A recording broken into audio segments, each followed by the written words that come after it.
Everyone stop. What happened? He happened. Say what you brought them here to hear. Why is security at the door? Because this ends tonight. Then be accurate. His daughter's calling. He was supposed to leave. Keep the line stopped. Sir, give me the phone. No. Because they still have time to tell the truth. Hand over your badge. State the reason. You don't set the terms. Then read the record. This has already been decided. Before the meeting? You're finished. They planned this.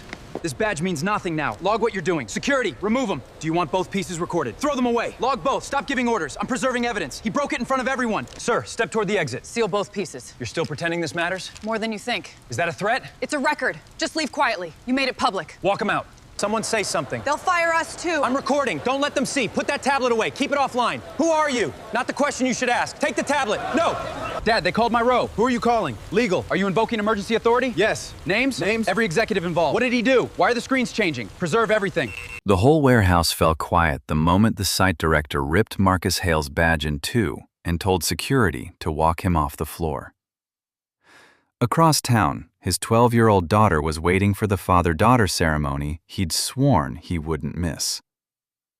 Why would 3 executives humiliate a soft-spoken maintenance man in front of 200 employees? Why did Marcus stay so calm while they wiped his record clean and mocked his final warning? And who picked up the phone when he walked out into the rain, opened one old contact, and said, "Fire all 3 of them"? The people inside believed they'd just ended his career.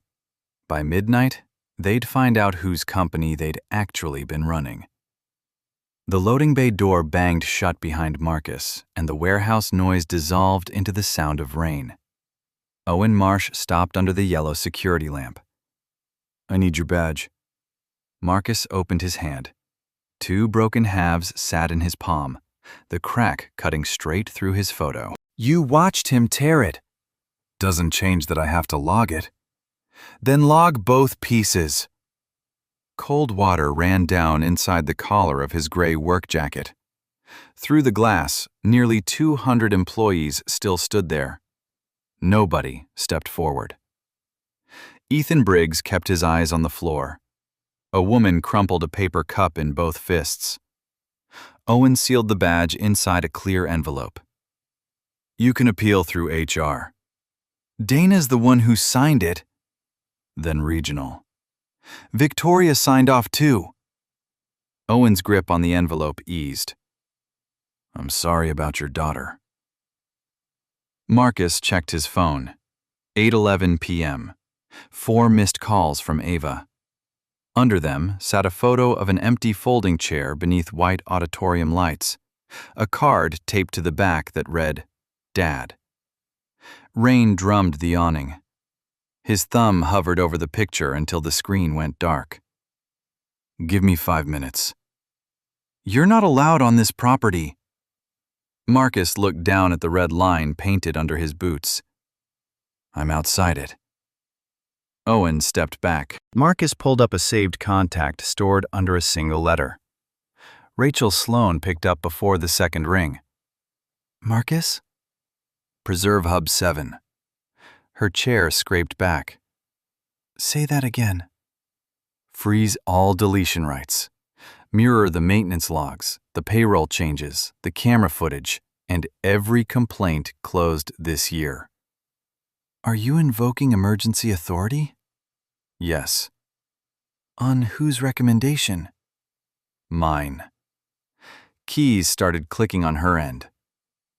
"Once I do this," Rachel said, "the board gets notified." "Good. They should be." "And the people running that site will know someone stepped in." "They already assume no one will." Through the glass, Nolan was talking fast to Victoria and Dana. He spotted Marcus, smiled, and tapped his own badge. Rachel's voice dropped. "What happened?" "They doctored safety records, buried wage complaints. Tonight, they tried to get me to sign a lie." "Copies?" "Some." "Witnesses?" "Enough, if you protect them." "And the firing?" "Public." "Names?" "Nolan Price, Victoria Crane, Dana Kessler." "All 3 there tonight?" "Yes." Stay where I can reach you. Don't go back in. Wasn't planning to. Every monitor above the shipping floor flickered. Nolan stopped mid-sentence. Victoria grabbed for her phone. Dana's heels clicked fast toward the offices. Admin access is frozen, Rachel said. Time records are locked. I'm calling Adrian Cole. Keep paying the hourly staff if things shut down. Already on it. Put it in writing. More typing. Done. Owen edged closer. What did you just do? Protected the records. Who are you? Marcus's phone buzzed before he could answer. Ava had left a voicemail. He hit play. Applause first, then the whine of a school microphone. His daughter's voice, quiet and trying to hold steady. Dad, they already called my row. I told them you were parking. An adult read her name out somewhere behind her. Marcus stared at the envelope holding his broken badge. A tiny gold star sat in the corner of Ava's message screen. 36 hours before, that same star had been stuck to his kitchen table. Hold still, Ava said, smoothing the gold star onto her project board. Marcus leaned over the table. Light from the stove hood caught scissors, glue, and a scatter of cereal crumbs. It's crooked. It's artistic. It's falling off. You're breathing on it. A bead of maple syrup slid off his plate and landed on one point of the star. Dad! I saw. You ruined the galaxy. It's one star. It's the main one. He dabbed at the syrup, but the paper only darkened more. Ava studied it for a second. Leave it. Now it looks real. Rain tapped the window. He glanced at the clock. 6:42 a.m. You remember tonight? She asked. 7:30, front row. And no work calls. No work calls. She eyed him. You said that before the science fair, too. I know. You showed up after they'd already packed the volcano away. A photo of Lena, mid-laugh, sat tucked behind the fridge calendar. Marcus set it beside Ava's project. This time your chair won't be empty. Ava pressed the star down with both thumbs. Okay. At 7:03, he zipped his gray jacket and checked the envelope in his bag. A maintenance form, and underneath it, a black access card with no title printed on it. You're doing the mystery face. What face? The one where you know something nobody else does. He knelt to tie her shoe. Maybe everyone else should read more. She dropped the syrup-stained star into his palm. For luck. That belongs on your board. I made a second one. He tucked it into his pocket. At the bus stop, exhaust hung low in the cold air. Ava climbed the steps, then turned back. 7:30. Front row. The doors folded shut. By 8:16, Rachel Sloan was on the line through his dashboard speaker. Still planning to finish the placement? 4 days left. Adrian wants your findings. He'll get the facts. You've already found altered payroll codes and gaps in the maintenance logs. Pull out now. Not yet. You own the company, Marcus. You don't need to prove you can outlast anyone. That's not what I'm proving. Then what? That people talk differently once they think the guy holding the wrench can't touch them. Silence for a moment. Be careful. He touched the paper star in his pocket. I've got somewhere to be tonight. Hub 7 rose up past the overpass. Workers hurried toward the employee entrance, heads down against the rain. A black sedan rolled past them and stopped at the executive doors. Nolan Price stepped out and walked inside without a glance at the soaked crowd. At the scanner, Ethan Briggs stood under a leaking awning. Morning, Marcus said. Depends who's asking. The scanner flashed red for the woman ahead of them. "System's slow today," Ethan muttered. "Or picky." Ethan glanced toward the executive doors. "Keep your head down today." "Why's that?" "Nolan's calling an all-shift briefing." "About?" "Nobody knows." Her badge finally turned green. Beside the scanner hung a new notice. Mandatory post-shift equipment checks. Unpaid until further review. Marcus lifted the corner and found an older notice underneath, signed by Dana Kessler. Ethan grabbed his wrist. "Don't!" Marcus looked at the hand. Ethan let go. 7 months, he said quietly. "That's all I've got left." The gold star pressed against Marcus's chest as his badge cleared the scanner.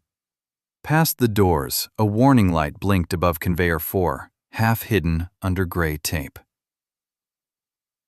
The light blinked twice more, then vanished under the tape. Marcus stopped at Conveyor 4. Cold air moved across the floor, carrying the smell of hot rubber. Ethan had gone 3 steps before he turned back. "You didn't see that." "I saw someone cover it up." "It's been coming and going." "Who signed off on it?" Ethan glanced toward the glass offices. "The log says I did." "Did you?" "I need 7 more months," Ethan said. "That's not what I asked." His jaw tightened. "Nolan said the replacement part could wait." At 8:40, Nolan climbed onto the platform beside the production board. "Gather round. We broke the regional record yesterday." A little applause followed. Nolan pointed at a green number. 14,000 units. That's what commitment looks like. A packer near Marcus rubbed both wrists before clapping. Someone else glanced from the clock to the unpaid checks notice. Nolan spotted Marcus. "Something to add, Temp?" "Were the sensor failures counted in that number?" The clapping died. "Your name?" "Marcus Hale." "Maintenance issues go to your supervisor. This is for permanent staff." Marcus nodded toward Conveyor 4. The warning lights taped over. Heads turned. Nolan came down off the platform. "That machine was already cleared." "By who?" You're way outside your lane. I'm asking before someone else's name ends up on the paperwork. The belt let out a squeal. Leah Ortiz crossed the aisle, tablet in hand, a red pen through her braid. "What's going on?" she asked. "Your technician's holding up the startup," Nolan said. "Was this cleared on last night's handoff?" Marcus asked. Leah pulled up the report. Her thumb froze. "It says repaired at 2:10 a.m. Ethan looked down. "I signed off at 1:55, Leah said. Nolan held out his hand. "Give me the tablet." She didn't move. "Administrative correction." "By who?" Marcus asked again. Nolan's smile went flat. "Go do the job you were hired for." At 9:06, Marcus stepped into the maintenance office. A fluorescent tube buzzed over the steel cabinets. The service ledger sat on the desk, its pages still warm from the copier. The entry for Conveyor 4 carried Ethan's blue signature. Underneath it, pressure marks from an earlier sentence showed through the paper. Marcus tilted the page toward the light. "Fault active. Replacement required." The ink was gone, but the words were still pressed into the sheet. Ethan appeared in the doorway. "Put it down." "Who changed this?" "Nobody changed anything." Marcus laid a blank page over the entry and rubbed a pencil across it sideways. The buried sentence rose up in gray. Ethan shut the door. "You don't get how this place works." "I understand signatures." "Nolan answers to people who want numbers, not delays." "Give me their names." "And when they fire me for it?" Marcus folded the rubbing and tucked it inside his jacket. "They won't know it came from you." "You can't promise that." "No." but I can promise the record doesn't disappear. Outside, Leah's tablet chimed. Marcus, she called. Nolan wants you in Conference B. Ethan's face drained.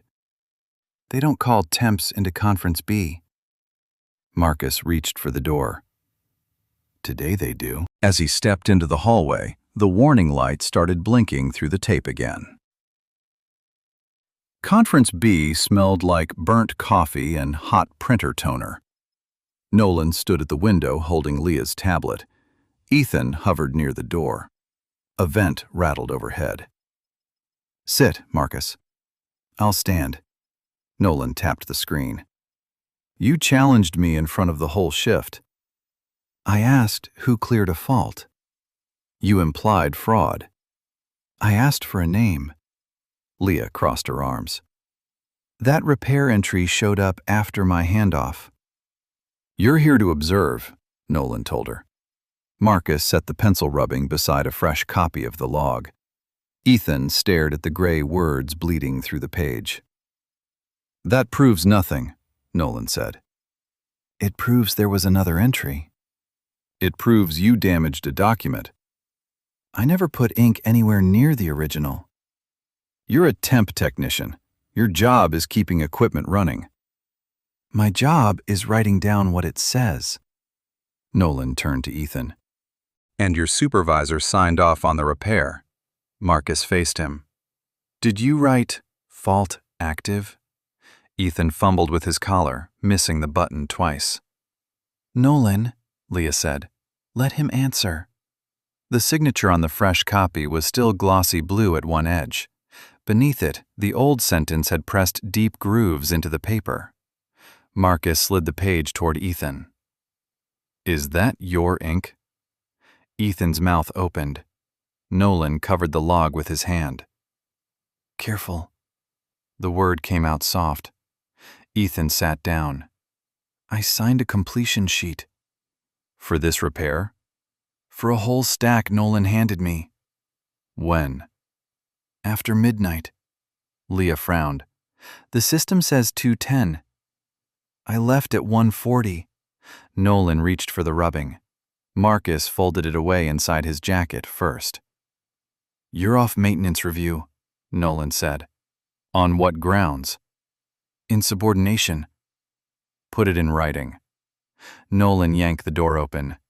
Go reset conveyor 4 and clear the light. The sensor needs replacing. It needs a reset. Give me that order in writing. His smile disappeared. You think paper protects you? No. It protects whoever you decide to blame next. Leah looked away, but Marcus caught her thumb pressing the side button on her tablet. At 10:18, he and Ethan were back at the conveyor. The steel housing shook under Marcus's palm. Behind the tape, the red pulse flickered unevenly. I shouldn't have said anything, Ethan said. You told the truth. Truth doesn't pay my mortgage. Marcus peeled the tape back. Red light washed over Ethan's face. 7 months, Ethan whispered. Then I'm done. Marcus photographed the light and the serial plate. A radio crackled on Leah's belt. Nolan's voice cut through the static. Restart 4. Maintenance hasn't cleared it, Leah answered. I just did. Marcus held out his hand. Give me the tablet. She hesitated, then passed it over. The completion field read 10:20, 2 minutes into the future, carrying Ethan's digital initials. I never entered that, Ethan said. The belt jerked forward, though nobody had touched a control. Empty bins rattled down the rail. Marcus slammed the red stop switch. The motors wound down, leaving only the relay ticking inside the panel. Workers turned to look at him. Leah checked the time. Nolan's going to call this sabotage.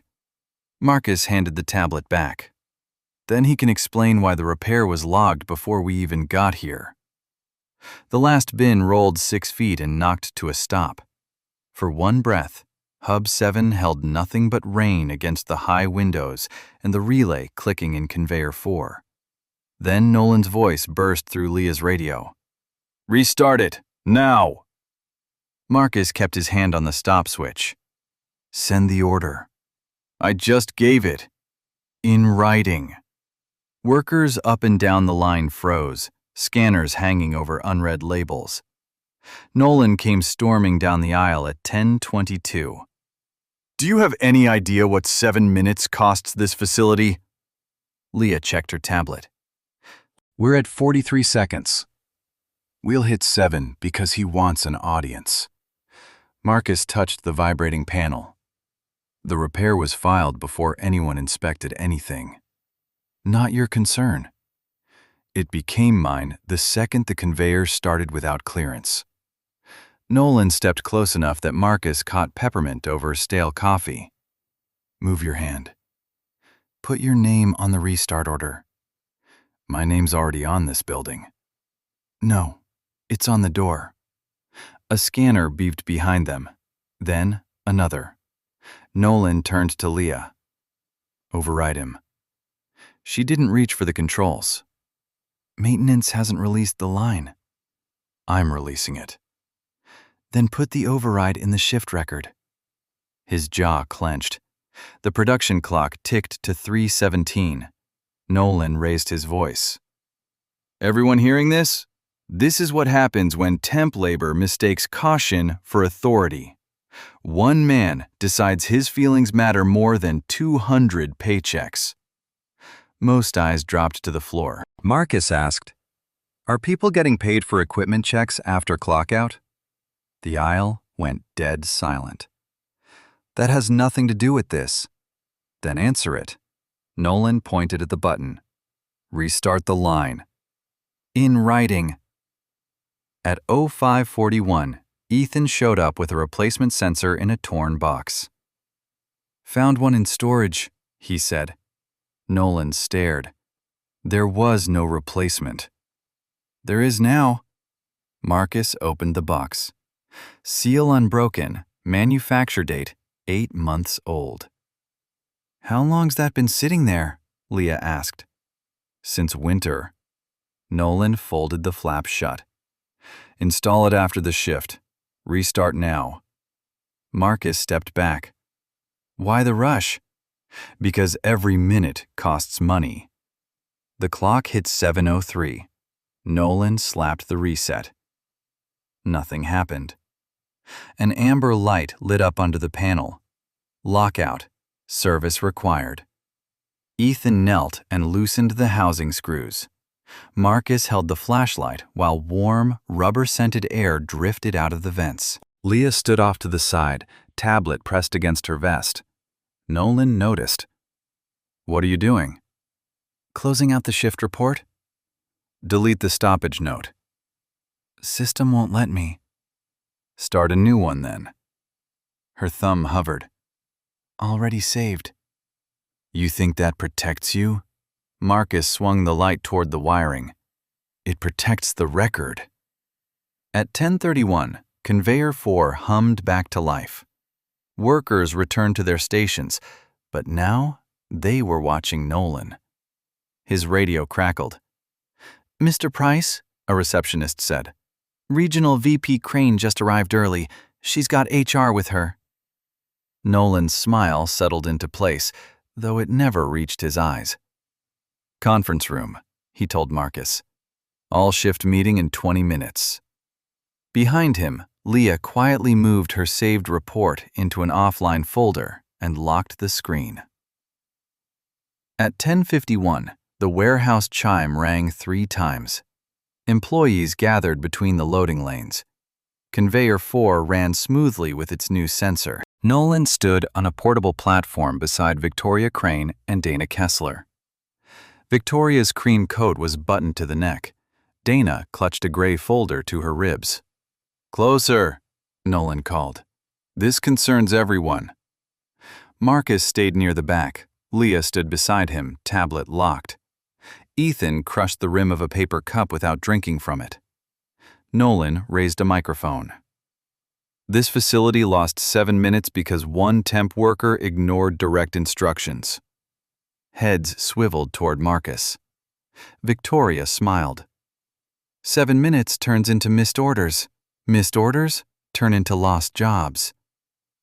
The line needed service, Leah said. You weren't invited to speak, Nolan shot back. Dana opened her folder. Marcus's employee number sat at the top of the page. Victoria pointed. Come forward. He crossed the space the crowd made for him. The air smelled of cardboard dust and burnt coffee. Nolan said, Tell them your role. Maintenance technician.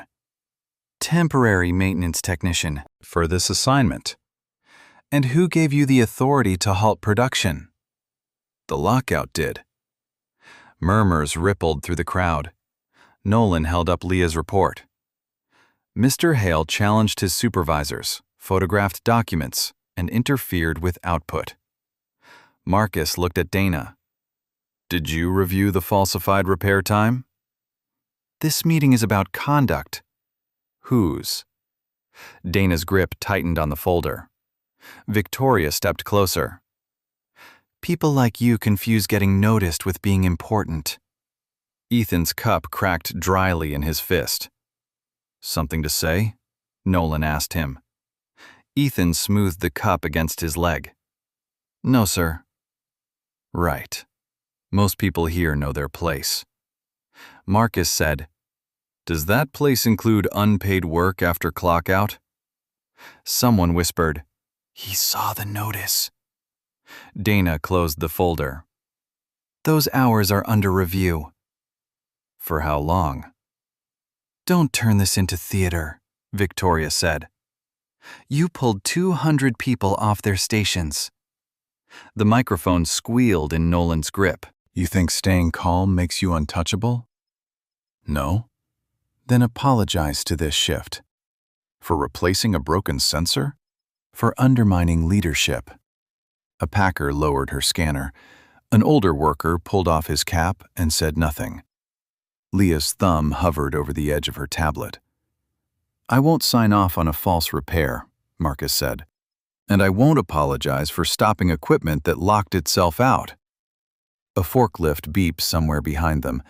Victoria nodded at Dana. Start the separation. Dana hesitated.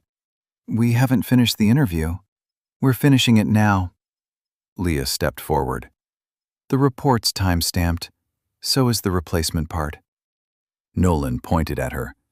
Interrupt again, and you're joining him. She stayed put, next to Marcus. He checked the wall clock. 11:04. 8 hours and 26 minutes until Ava's ceremony. Dana pulled out a document. Conference B, noon. You can respond formally there. Will the maintenance log be present? This is your final warning. Nolan lifted the mic. No individual is bigger than Hub 7. Ethan set the flattened cup down by Marcus's boot. On its white side, in shaky blue ink, he'd written, I changed the log. Marcus scooped up the cup and folded it shut before Nolan could see. Conference B, now, Dana said. The crowd parted. Nobody spoke. Conveyor 4 hummed behind them while the overhead lights made the silence feel heavier. Leah caught his sleeve. I saved the report. Keep it off the network. Dana turned. What did he say? That I should bring my tablet, Leah answered. You're not part of this meeting. Then neither is my report. Victoria's heels clicked away toward the offices. Mr. Hale has 10 minutes to decide if he wants a future here. Marcus tucked the cup into his jacket next to Ava's paper star and followed. Conference B was colder than the warehouse floor. A vent pushed dry air across a polished table. Dana set a 6-page document in front of him and turned a black pen so the clip faced his hand. Read it carefully, she said. This protects your position. Page 1 called the shutdown unauthorized. Page 2 accused him of causing panic. By page 4, he was supposedly admitting he'd misread maintenance protocol. Marcus flipped to the last page. Blank, except for a signature line. What goes here? Dana adjusted the folder. Supporting incidents, if any come up. Incidents that haven't happened yet? Standard language. He eyed the pen. Cap never opened. Victoria stood by the glass wall. Sign it, finish your shift, and this all goes away.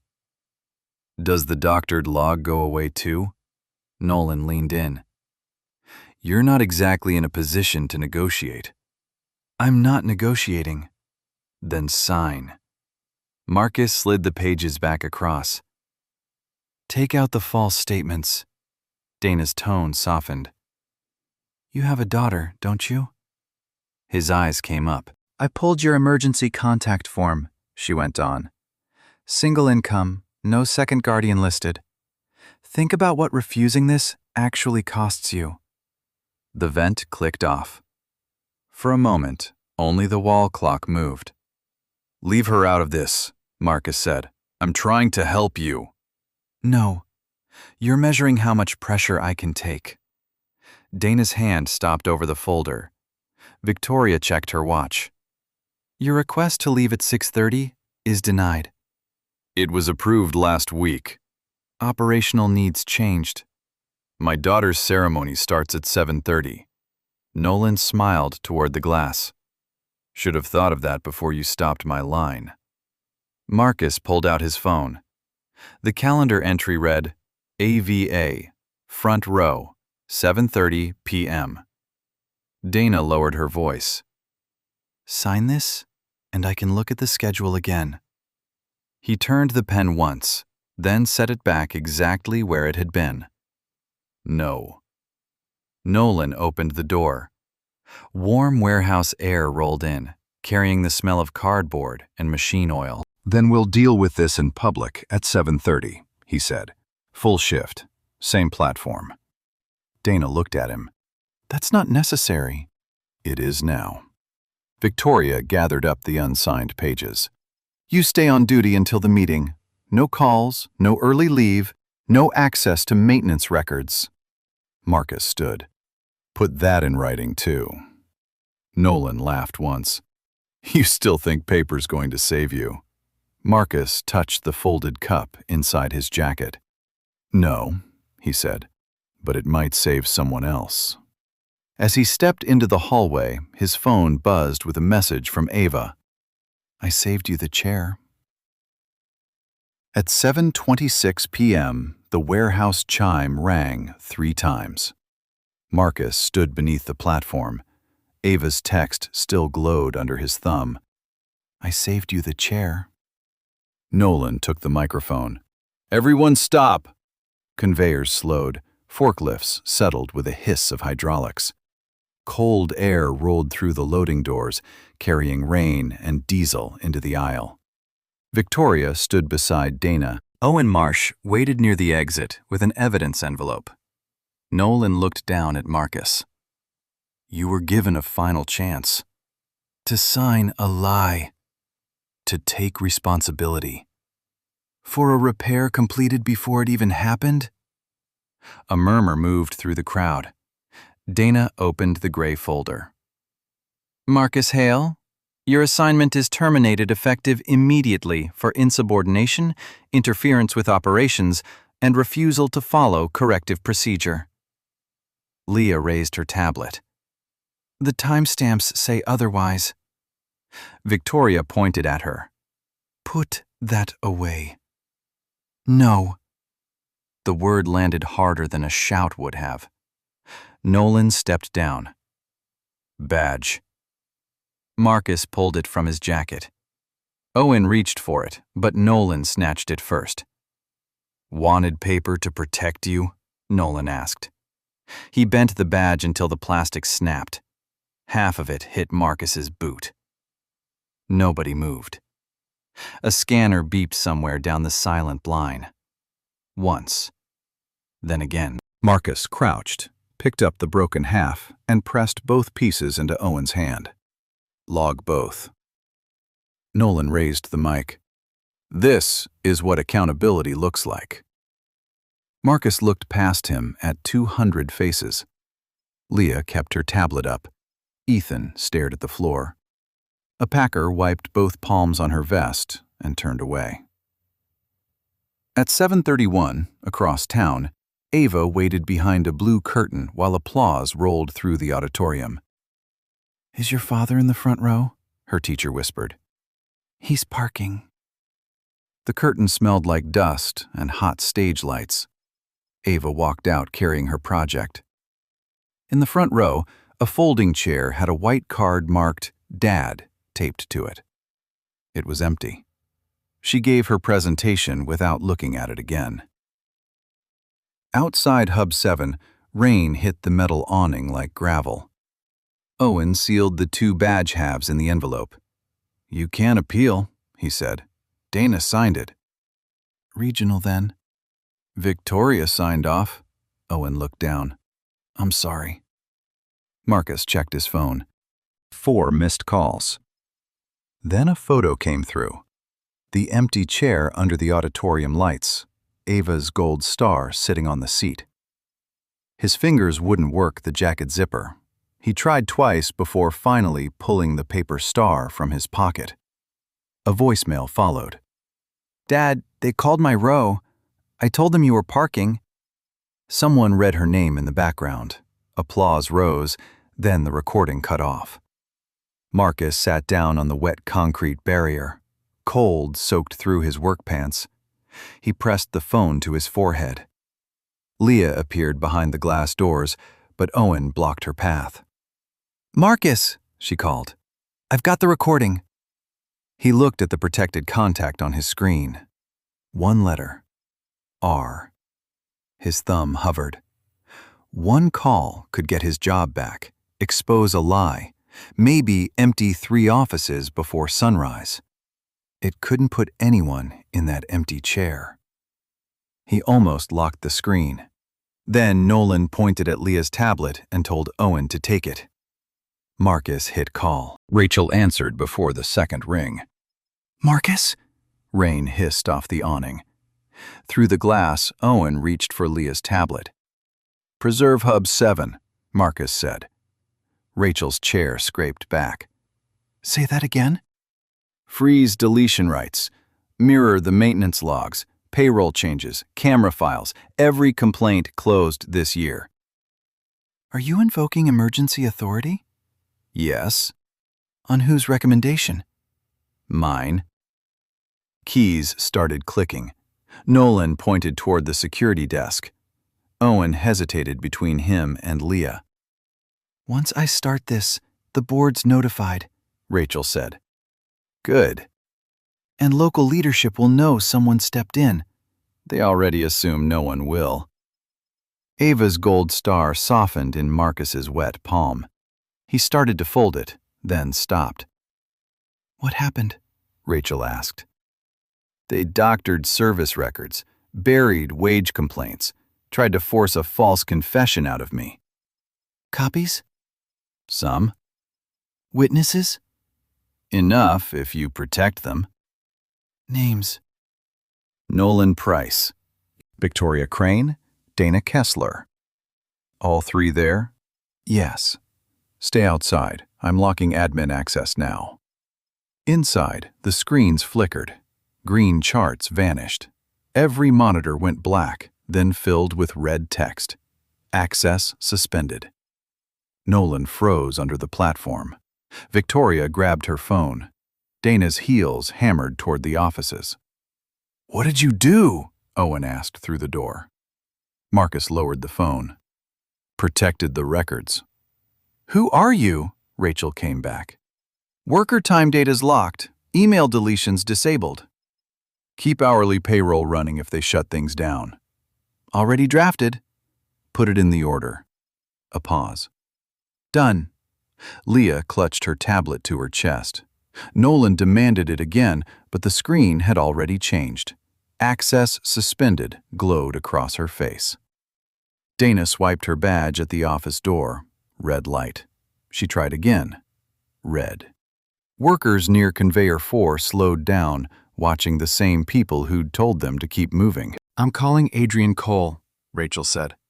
"Tell him I need an emergency session. He'll want to know if you're ready to disclose your position." "Not yet. You can't stay hidden much longer. I just need the records safe first." Owen stepped outside, rain dotting his shoulders. "Nolan says you sabotaged the network." "I made one phone call." "To who?" Marcus looked through the glass. Ethan had unfolded the crushed cup and was reading his own confession back to himself. Leah stood beside him instead of handing over the tablet. Owen followed his gaze. "Am I supposed to pull them out of there?" "No." "That's not an answer." "It's the only instruction you're getting from me." Owen studied him a moment, then took his hand off the radio. At 8:17, every conveyor stopped in sequence. The sudden quiet left only rain, the hum of ventilation fans, and one scanner beeping into nothing. Rachel came back on the line. "Adrian's joining in 4 minutes. Legal hold is active." "Good. Marcus, your daughter." He looked at the photo of the empty chair. "I missed it." Rachel said nothing for a moment. Then, "I'm sorry." Marcus pulled the phone closer. "Don't be sorry. Be exact." Through the glass, Nolan's monitor changed again.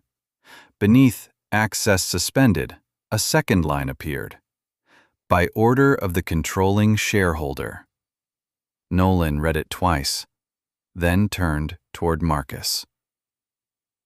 The words on Nolan's screen reflected off the glass. "By order of the controlling shareholder." He started toward Marcus, but Owen stepped in between them. "Move." "I need to know who issued that lock," Owen said. "You work for me. Tonight, I work for the building." Rachel's text came through. "Room C." Marcus glanced at Leah. "Keep that tablet offline." Nolan overheard. "You don't give orders here." Marcus slid Ava's damp paper star back into his pocket. "Not to you, I don't." Room C had no windows. Owen unlocked it. Cold air pushed from a vent, and the ceiling fan clicked once with every rotation. Rachel appeared on screen. Adrian Cole joined from a dark boardroom. "Confirm identity," Adrian said. Marcus pressed his thumb to the scanner. Marcus Hale, 62.1% voting control. Adrian took off his glasses. Authority confirmed. Outside, Nolan pounded on the glass. "Open this door!" Owen didn't move. "State the threat," Adrian said. "Falsified records, suppressed wage complaints, retaliation, attempted deletion of evidence." "Basis?" Marcus held up Ethan's flattened cup, then Leah's report and the future-dated repair entry. Rachel said, "The server mirror shows deletion attempts starting 3 minutes after his termination." "Whose accounts?" "Price, Crane, and Kessler." Dana called through the door. "That isn't what happened." Marcus turned to Owen. "Separate rooms, no shared devices." Owen touched his radio. "Security, escort all 3 executives out of the offices." Nolan stared at him. "You'll be unemployed by morning." "The cameras are preserving that statement too," Owen said. Adrian leaned in. "What are you requesting?" Marcus checked the time. 8:24 p.m. Ava's ceremony would be wrapping up. No new message. "Immediate termination for everyone who signed the false statement, altered records, or attempted deletion." Rachel's mouth tightened. "That could reach beyond this building." "Then let it." "Suspension pending investigation?" Adrian asked. "No." "Firing tonight becomes public." "They already made their decision public." That's not proof. Marcus set the broken badge beside the scanner. Then use what you mirrored. Rachel opened another window. Payroll codes filled the screen. Unpaid inspection blocks, closed complaints, disciplinary notices generated minutes after reports were filed. The fan clicked. Once. Twice. Rachel? Adrian asked. The records meet the emergency clause. Adrian turned to Marcus. Say the instruction plainly. His voice stayed low. Fire every one of them. Outside, Victoria stopped arguing. Dana lowered her folder. Nolan's expression went blank behind the glass. Adrian nodded. Motion entered. I support it. 2 more board windows opened. Approvals appeared one after another. Rachel said, Terminations effective 8:31 p.m. Local access revoked. Independent audit starts tonight. Protect hourly pay. Already covered. No retaliation against witnesses. Written into the hold. Owen opened the door. The warehouse had gone completely still.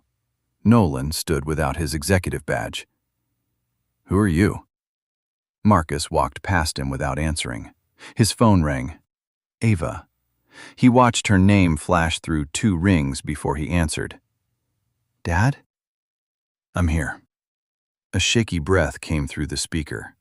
Behind him, 3 office doors locked at once. Dad? Marcus stood between the locked office doors, rainwater going cold inside his collar. I'm here. You missed it. I know. Behind him, Owen led Nolan away. Victoria was arguing with security. Dana held the gray folder to her chest. Ava's voice dropped. Did work win again? Marcus closed his eyes. No, he said, but I still lost tonight. Auditorium chairs scraped somewhere on her end of the line. Come home, she whispered. I'm on my way. At 8:07 the next morning, Marcus walked back through the loading entrance in the same gray jacket and worn boots. Rachel Sloan walked beside him. Behind them came Miriam Voss, 45, head of the audit team, silver glasses catching the light. Owen scanned the envelope holding Marcus's broken badge. You kept both halves, Marcus said. You told me to log them. The warehouse smelled of cardboard, cold steel, and coffee. No music played. Workers gathered along the main aisle while every conveyor sat still. Leah stood near conveyor 4 with her tablet. Ethan held the flattened paper cup. Are they actually gone? A packer asked. Their employment ended last night, Rachel said. The investigation is ongoing. A side door opened. Adrian Cole walked in with a narrow black case, his white hair damp from the rain. He stepped onto the same platform where Marcus had been fired. You deserve to know who's been standing beside you, Adrian said. Murmurs spread down the aisle. Marcus stayed on the floor. Adrian opened the case. A gold access card sat inside. Marcus Hale founded North Star Fulfillment Group 18 years ago. He remains the controlling owner, holding 62.1% of voting authority. No applause came. A scanner chirped somewhere in the silence. Ethan stared at the cup. Leah's tablet slipped before she caught it. You were testing us? Someone called out. No, Marcus said. Then why the temp badge? Because complaints kept vanishing before they ever reached the board. He climbed 1 step, stopping level with the front row. For 6 weeks, I watched how people talked when they thought the man holding the wrench had no power. I saw unpaid checks, altered logs, and good people learning to keep their mouths shut. Ethan raised the crushed cup. I changed the record. You also told the truth when it could have cost you. Too late for that. Late isn't the same as never. Adrian handed Marcus the gold card. He set it down beside the two broken badge halves on a metal cart. The plastic clicked against steel. "This opens every door in the company," Adrian said. Marcus touched the temp badge. This one opened the ones that mattered. Miriam tapped her folder twice. "We start with witness protection, payroll, and maintenance records," she said. "No supervisor sees testimony before our review." Leah stepped forward. "I have the meeting recording." Ethan set the cup beside her tablet. Then others started moving. A packer brought screenshots. A forklift driver carried handwritten timesheets. A woman pulled a folded complaint out of her shoe. Marcus watched the line form toward Miriam's table. At the far end of the floor, Conveyor 4's news sensor blinked green. For the first time, nothing covered the light. Miriam set 3 recorders in a row and pressed record on each. Name, role, and what you personally witnessed. The room smelled of toner and wet coats. Leah went first. "Leah Ortiz, night shift supervisor. I saved the stoppage report offline because Nolan ordered me to delete it." "Original timestamp?" "Yes." "The public meeting?" Leah pulled up a video. Nolan's voice filled the room. "Most people here understand their place." When it ended, only the fan moved. Marcus sat against the wall, the 2 badge halves in front of him. Ethan came in with the flattened cup. "I signed repair sheets in batches," he said. "Sometimes after the work, sometimes before." "Who told you to?" His thumb worked at the crushed rim. "Nolan." "Did Victoria know?" She said downtime made managers look weak. Weak managers got replaced. By noon, the line stretched into the hallway. A packer brought photos of employees clocking out after unpaid checks. A forklift driver showed messages threatening his schedule over complaints. Another worker unfolded a disciplinary notice dated 6 minutes after she'd reported missing wages. Samuel Grant cross-checked the documents against recovered payroll codes. These aren't scattered mistakes. Somebody built a system. Rachel turned her laptop toward Marcus. Rows of deducted minutes filled the screen. "How much?" $1.8 million over 3 years. A chair scraped. Dana stood in the doorway without her folder. "I need to say something." "Through counsel," Rachel said. "I brought something counsel hasn't seen." Dana set a blue binder on the table. Inside were complaint logs stamped "closed," many marked with Victoria's initials. Several carried Dana's own signature. Miriam switched on a 4th recorder. "Victoria had every complaint tied to production bonuses routed through me," Dana said. "I softened the language, split related cases apart, marked some resolved." "Why?" Samuel asked. "I told myself procedure was neutral."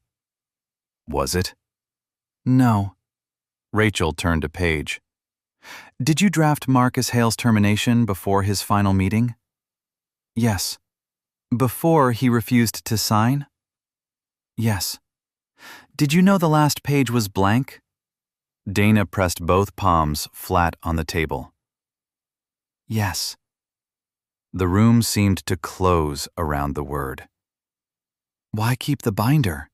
Miriam asked. "Victoria told me to destroy it last night." Through the glass, Leah raised her tablet. Ethan set the cup beside it. Dana looked at them. "I closed complaints from both of you." Neither answered. Marcus finally spoke. "Will you name every employee affected?" "Yes." "Without asking for immunity?" Her eyes fell to the binder. "Yes." At 2:14 p.m., Miriam pulled up the restored camera archive. One clip showed Nolan entering the maintenance office after Ethan left. Another showed Victoria moving complaint files into a locked cabinet. Then, a third file loaded. Dana leaned forward. "That room doesn't have a camera." "It does now," Rachel said. The footage showed Nolan at 8:13 the night before, trying to pull a black drive out of the server cabinet. Miriam froze the frame. "Who gave him the key?" Dana stared at the screen. "It came from regional headquarters." Her words hung in the room while Nolan's frozen image filled the screen. Rachel leaned in.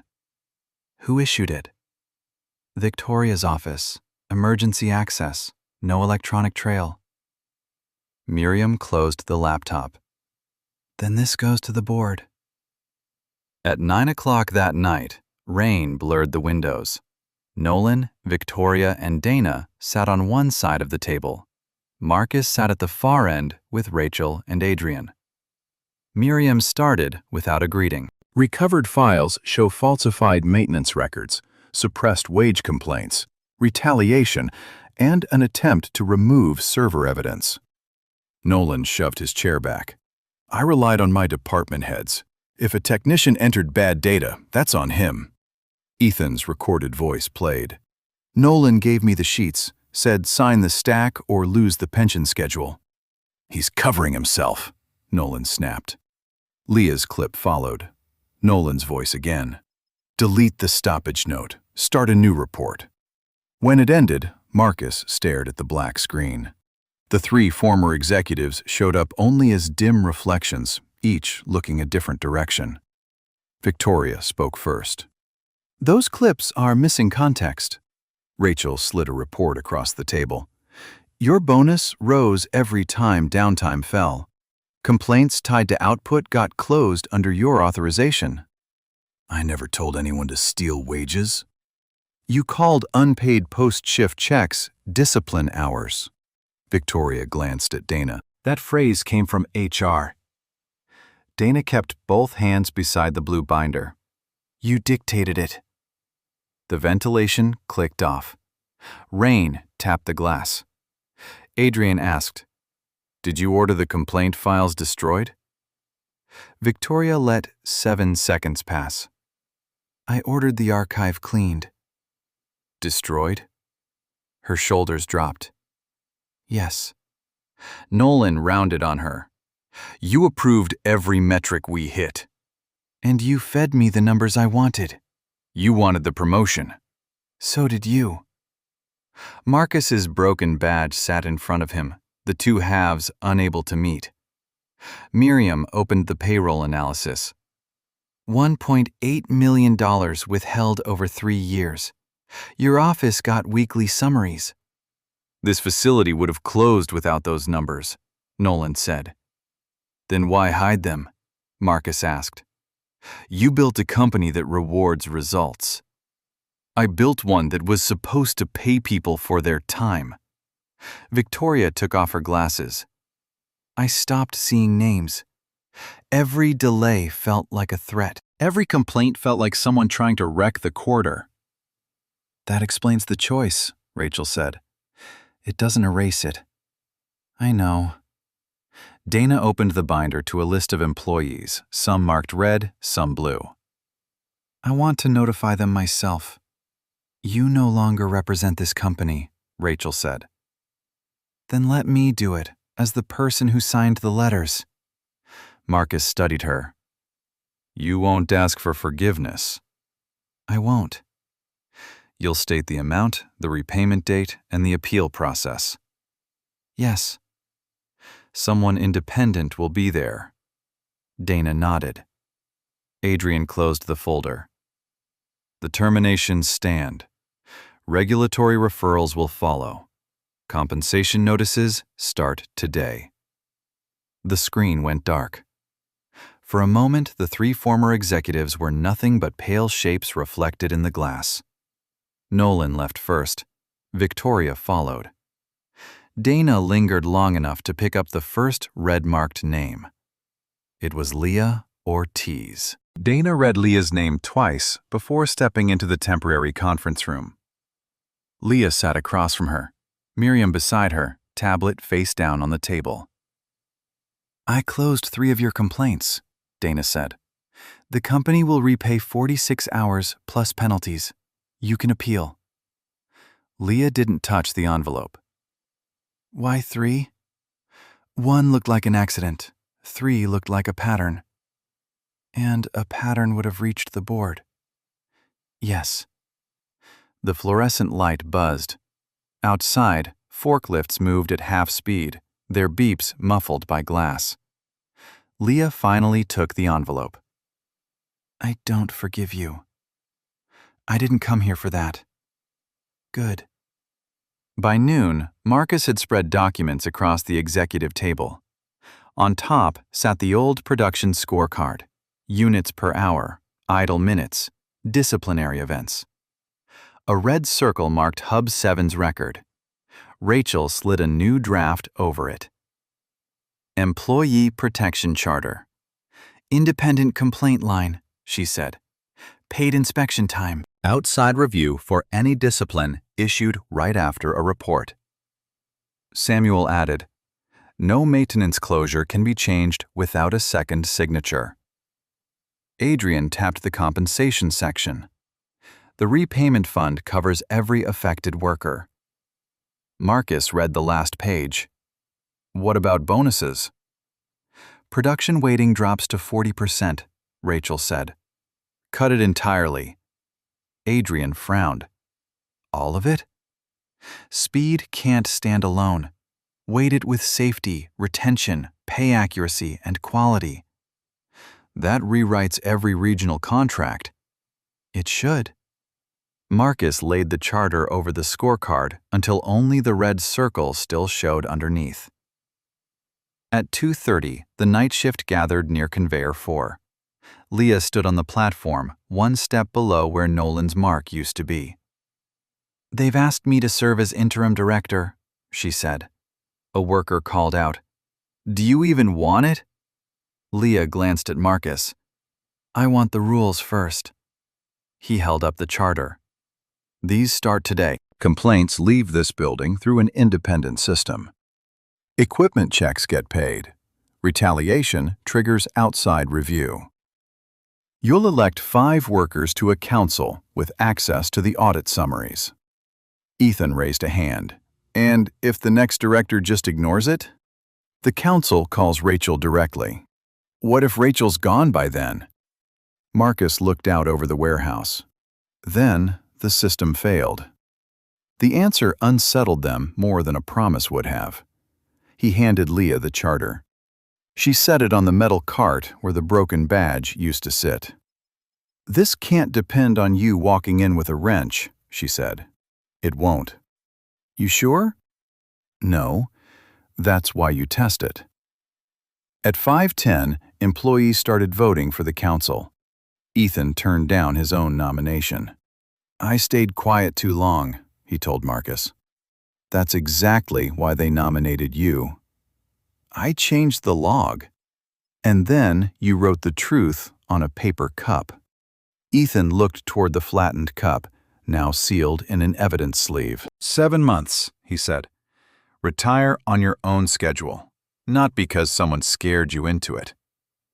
Before leaving, Marcus stopped at the bulletin board. Someone had pinned the old scorecard there, folded so Nolan's numbers still showed. Marcus took it down. Underneath was Ava's gold star next to a handwritten note. "We are not the number." He pinned the new charter over the scorecard, but the paper underneath was thick enough that the red circle still bled through. 6 months later, the loading doors of Hub 7 opened for families instead of trucks.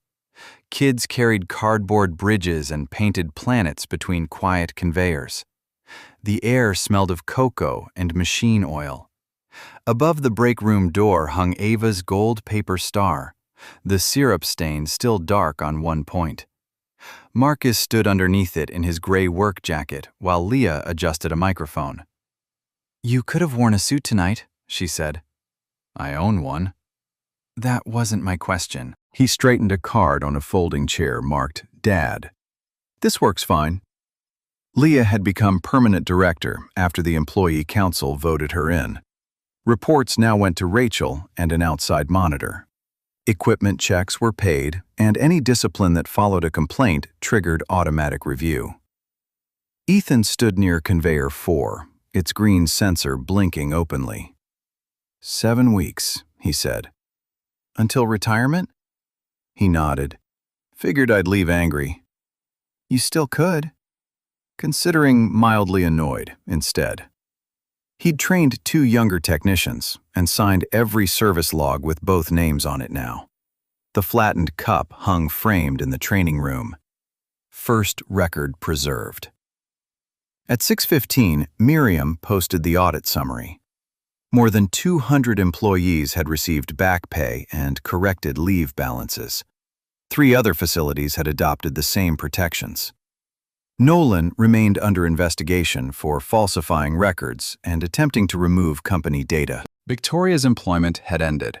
She was cooperating with investigators and going through accountability training. Dana had turned in her credentials pending review and spent 3 supervised months personally delivering compensation notices to employees whose complaints she'd closed. Dana arrived without a folder this time. Leah met her at the entrance. Are you here for something? No. Dana looked up at the star. I wanted to see the room.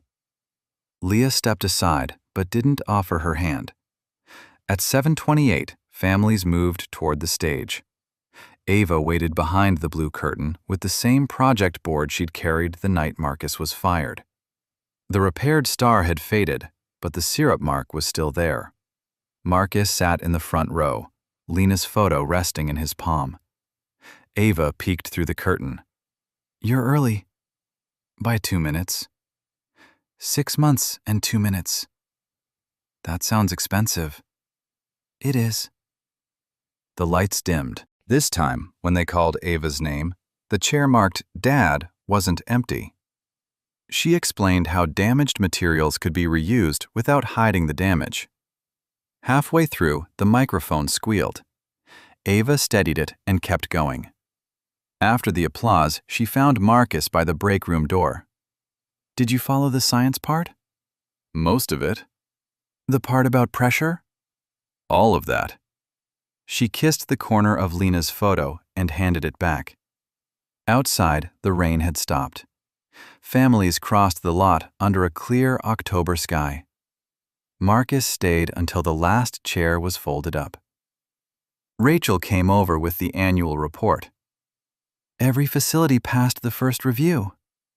First reviews are always easy. You never let a good moment stay good. Through the glass, Leah locked away the council files while Ethan showed a kid the uncovered green sensor. It can stay good, Marcus said. It just can't stay untested. He laid the report over the old production scorecard, kept now as a reminder instead of a target. Ava pressed the gold star flat where one corner had curled off the wall. The chair beneath it wasn't empty anymore. Have you ever watched someone get pushed out because everyone assumed they had no power? Or seen a workplace choose numbers over people? Share your story in the comments, especially if one quiet decision helped the truth come out. Pass this along to someone who believes dignity shouldn't depend on a title, a paycheck, or a badge. Stories like Marcus's matter because real justice isn't just about removing the people who caused the harm. It's about fixing the rules that let it happen in the first place. Follow for more stories about justice, quiet resilience, accountability, and the kind of change that keeps protecting people long after the cameras are gone. Your voice might help someone else recognize the moment silence stops being the safe choice.